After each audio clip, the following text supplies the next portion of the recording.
Well, hello there, folks, and welcome back to the Whiskey Friend with me, Alan. New week, new video, another brand new video. This time, guys, I have the magnificent seven. Going to bring you seven bottles. Yes, it's another list. Going to bring you seven magnificent whiskies. They're off the top shelf. They're off the collection. They've been sitting around for many years, gathering dust. So hopefully now's their moment. I'm going to bring them out and share them with you today. So, without any further ado, I'm going to kick this off and get the first one out. And we're heading over to Speyside and we're heading to the Longmorn distillery. The wonderful Longmorn 16. This is one of the ones that I have tasted. Out of these ones, there's a few that I've not tasted them ever, and there's a few it's been a long time since I tasted them. But this is one that I've went through many bottles of this. This has had a few reincarnations, but this is the daddy of the Longmorn 16. You can always tell because it has the collar, the metal collar on it, and it comes in a green leather. There's been another one which was the 16, which was more a purple bottle. I'll try and put an image above, but this is for me. This is the daddy, 48%, non-chill filtered. Can't see anything about colour, but I'm pretty sure I don't think it's coloured. But for me, guys, this is a bottle that I've smashed through. Sweet honey, it's fruity, typical space cider on the nose, pears, apricot, a little bit of tangerine going on, but it's fruity, floral. Into the palate is really oily, fruity, pears, sticky honey, it's velvety, it's spicy. Heading to the finish, it becomes lovely, and spice comes through. And on the finish, it's got a lovely woody, spiced oak, and it's velvety, and it's just a wonderful bottle. So that is the first one, guys. If you've ever tried this Longmorn 16, dive into the comments. Let me know what you think. But this is my last bottle, guys. I have gone through a lot. I think you can pick it up at auction, but I think it was last time I looked, they were silly prices. But hopefully, as things have gone, they've maybe dropped a wee bit. Certainly worth picking up if you can get it at auction. So that's the first one in the Magnificent Seven. Second one up, where am I going to go? Let's go to Glengoyne. This one here, guys, it'll not be a surprise to you guys, but this is the Glengoyne teapot dram. This is batch 6. So this has gone back. I do have 7 and 8 up there. Why did I stop it batch 8? I think the reason I stopped it batch 8 is because they started to get silly prices. I think this was great round about the 80, £90 mark, and then I think it went up £100, £120, £140. I think once it started going over that £100 mark, that was the end of the Glengoyne teapot for me. But it was still a wonderful whiskey. The idea, guys, if you don't know what the teapot dram is, back in the old days at Glengoyne, all those workers used to get a three finger pour. I believe it was 3 times a day. So yeah, they were having some good whiskies. But some of the younger ones couldn't handle it. The old ones were dotting around, downing it like no tomorrow. Responsibly, of course. But the youngins really weren't getting into it. So what they were doing is they had an old copper teapot in the canteen, and that's where everybody poured their drams in. Hence, we have the wonderful teapot dram. I'd love to see the price drop back down again, and I would love to start picking these bottles back up again. I have tried them. I've read through a bottle of this one already. I think I've done a 7 in as well. But it's been a wee while since I've been to Glengoyne. But yeah, what a wonderful bottle. Glengoyne Teapot Batch number 6. This one was what we're looking at. 2,772 bottles, whopping 59.3% ABV, man. Yeah, big whiskey, big sherry whiskey, typical Glengoyne. Absolutely wonderful stuff going on with this. So that's number 2, the Magnificent 7 today. Let's get rid of that one. Let's bring in a couple of I've got a couple of whiskies here. These ones have been around for a long, long time. So I'm going to go first way to this one. So this one here, I'm not. If you're living around the north of England, then you might know this one. This is from the Chester Whiskey and Liqueur Company, the Chester Whiskey Shop. One of the very, very first places that I ever started buying whiskey from. Fact, I bought a lot of whiskey from it, and that shop was actually run and owned by the legend himself, Mr. David Stuck. So this is one of their own bottles. So they've bottled this Mcduff 13. It was distilled in 2000, bottled in 2013. So I must have had this on the shelf at least 10, 11, 12 years maybe. So that one's been gathering a little bit of dust, but what a wonderful, wonderful colour going on with that. Rich, dark sherry going on there. It's from Sherry Hogsheads. 225 bottles they bottled of this one. Wonderful, wonderful whiskey. These were the days when you could buy great whiskey at sensible prices. I think this must have cost me, I don't know, 45, 50 pounds maybe, max, back then. But yeah, can't wait till I find the day that I crack this one open. Really, really saving this for a special occasion. Maybe one of the days that I bump into Mr. David Stuck, I may hopefully I'll have this with me and I can crack this open together and share a dram with him. So yeah, that's the Chester Whiskey and Liqueur Mcduff 13-year-old Sherry Hogshead. Wonderful, wonderful stuff. So that's the magnificent number 3. So let's go to number 4. Number 4 is the charity bottle I was talking about. This one is called the Spirit of Unity. This is a vatting. This is a collaboration. It is to raise money for Japan and the earthquake and tsunami. This was limited to 2,000 bottles, natural colour, non-chill filtered, and it's a blended malt scotch. Let me tell you, uniting the spirit for Japan. This is a collaboration. Let me tell you who the collaboration is.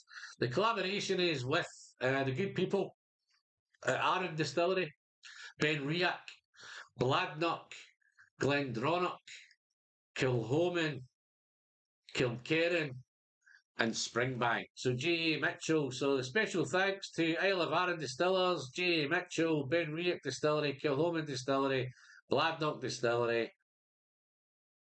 Wonderful, wonderful stuff, man.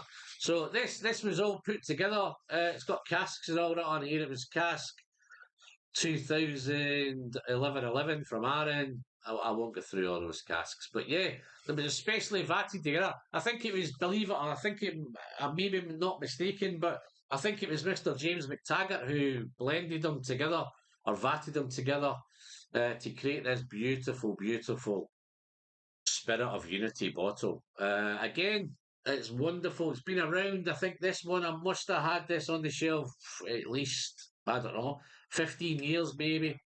Got to have been 2011 for, yeah, 14, 15 years possibly on the shelves. Definitely gathered a wee bit of dust on that one. But yeah, that's number 4 in the Magnificent 7, guys. And that is the Spirit of Unity. Big props to those guys. What was it coming in at? 46% ABV, 2,000 bottles, natural colour and non-chill filtered. All the good stuff. Well done, those guys involved. So where will I go next? Let me see if I can do this. Okay, I'm going to go to Wemyss Malts. This is the Untold Riches. Wee bit of story with this one. This is Wemyss have blended together 31 casks. I believe there's 28 hogsheads and 3 butts. The oldest one is 1987, November 1987, all the way through to 2nd of December 1991. So this is the 28-year-old Bunnahabhain from Wemyss Malts. A little bit of story on this one. This one It's quite interesting if you can actually see on here where it says Bunnahabhain Distillery. They've actually misspelt it. I think they did realise they'd done it, but it was too late. The packaging had already been produced, so they just left it as it was. Reading through it inside here, though, it does state, where are we? Yeah. To create this malty, sweet, ale whiskey, our blenders carefully selected 31 hogsheads and sherry butts from several parcels of decades old, unpeated Bunnahabhain. They actually spelt Bunnahabhain right inside, but they've spelt it wrong on the packaging and on the label. So yes, this is another one I have tasted, and it is absolutely spectacular, guys. One of my favourite distilleries, Bunnahabhain. Obviously, beautiful, beautiful stuff, and it's a lovely little Weems bottle there going on. But it's absolutely fantastic stuff. And that one's been around now, yeah, maybe 4 or 5 years. I think I've had this one on the go, up on there on the shelf. I've tasted it in a few different places around, as I've been going around tastings and things. I have managed to get this. So again, another bottle that's been sitting around. Don't know how long it'll take to get open. But yeah, love the idea of the Bunnahabhain misspell. So yeah, super, super cool. Number five. So let me crack on to number six, guys. Number six is one I've just picked up recently. This is probably the most beautiful looking one. Well, one of the most beautiful looking ones that I have. But this is from Hunter Lang, old and rare, single malt Scotch whisky, and this is from a closed distillery. So this is from Pittivik Distillery. It's 34 years old. Absolutely wonderful looking stuff, this. This was showcased at the Independent Festival up in Leith. Mr. Paul Main was dishing this out. Unfortunately, I couldn't make it to that one, but this was distilled in April 1990, bottled November 2024. So, yeah, this is a fantastic bottle. It is 115 of 231, and it's 46.5% ABV. Don't know too much about Petit Vake. Hopefully, this is another one that'll get to crack open very, very soon. But real, real cool. Beautiful packaging, beautiful box. Looks great up there on the shelf. And I think that'll sit up there for a wee while. But big, big thanks to the good people for Hunter Lang for letting me pick this one up. And that is number six of the Magnificent Seven. Petit Vake 34. So, have I saved the best for last? I don't know if it's the best. These are all, I'm presuming they're all fantastic whiskies, but I have saved my eyes, which is a special one. Funnily enough, I just came across this the other day, and this is the wonderful, it's from Compass Box. It's from the very beginning of Compass Box. This is the banned whiskey. I have reviewed this a few years back. I have went through a bottle, maybe a couple of bottles of it. But this was one I was moving some stuff around in the top shelf and I came across this one. I hadn't seen it for a long, long time. But this is the wonderful Compass Box Spice Tree. This is magnificent bottle number seven. This is coming in at, where are we looking? This is a vatted malt from Compass Box. Let me see if I can get any info on it. This is the Spice Tree. This was the one that they got banned. The Scottish Whisky Association hated it. I think it's something to do with staves, putting special staves in. Rich, deep character, complements flat distillery characteristics of malt whiskies. But yeah, no, absolutely wonderful. And it was vatted malt whisky in which a portion had undergone a secondary maturation with new French oak of the world's highest quality standards. I think that was the staves that they're talking about. Super, super great. I think it's been a wee while since I tried it, well, since I finished the bottle. But I always remember this was a great, great whiskey. And I believe this was only 35 to 40 pounds when it hit the shelves way back then. I think this was early 2000s, I think maybe this one was. Just to give me any dates on here. But yeah, no, I think this has been around. I've had this one for a long, long, long. This is probably one of the longest bottles I've ever had, I think. This is the number 7 of the Magnificent Sevens Compass Box Spice Tree. Rich and sweet hints of spice, non-chill filtered and natural colour. You wouldn't expect anything else from Compass Box. But yeah, this is where it all started with them. This was the where they started to hit the news big time. Compass Box, crafted whiskies. We've all known what they've gone on to become, but this is the daddy for me of Spice. I'll try and pop. I have reviewed this, so I'll try and pop the link up here, up here somewhere. So, folks, that's the Magnificent Seven. That's 7 magnificent whiskies off my top shelf, part of my collection. Really, really love to get into these. Where do I decide how to do it? Drop into the comments where you think I should just crack them open, just smash them open, responsibly, of course. But yeah, these are 7 masterpieces. Whiskies with lots of kind of sentimental value to me. They've been around me for a long, long time. Lovely, lovely stuff. And that's it for this one, guys. I think that might be the end of the collection videos. I think they're getting a wee bit. I know there's a lot that I haven't shown, but it's no easy to put these together.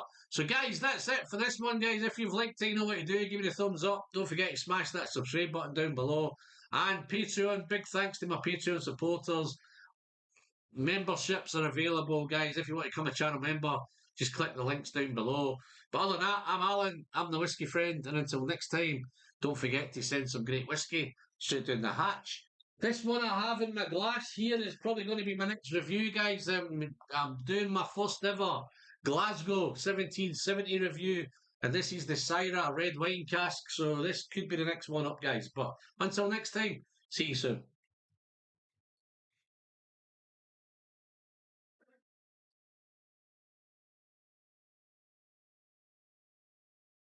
So good. Looking forward to that. See you again, guys.